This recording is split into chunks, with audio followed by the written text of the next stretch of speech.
Mother Susie, mamaya huwag ka magaling, gaganti kita. Good morning mga kapuso. Gusto raw muling makatrabaho ni Alden Richards si Jeneline Mercado sa isang project. This time, sana raw ay magkasama sila sa isang teledrama. Marami kasi kinilig sa kanilang tambalan sa episode ng Magpakailanman nitong Sabado. Binansagan ngang Algen ang kanilang love team. Nag-enjoy din daw silang magkatrabaho. At gumawa pa nga sila ng Dub Smash video. Si Mama? Si Dada? Si Robot?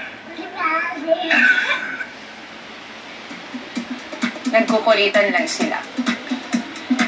Nagsama-sama naman ang ilan sa malalapit na kaibigan ng singer na si Vico J. Puno para sa isang benefit concert para sa kanya. Kabilang sa mga organizers sina Richard Merck, Altantay at Bobot Mortiz.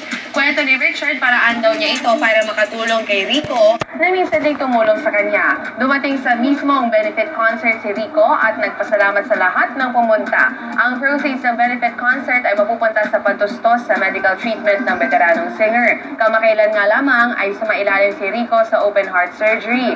Maayos na raw ang kondisyon ni Rico ngayon at posibleng makabalik na rin sa trabaho.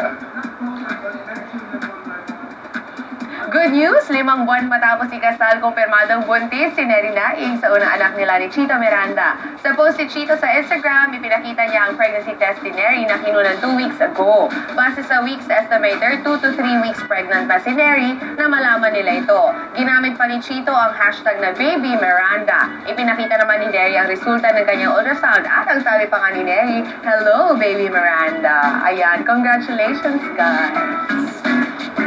Eto na! Balikan natin sila Tita Susan. Huwag mo ang tanong eh. Tita.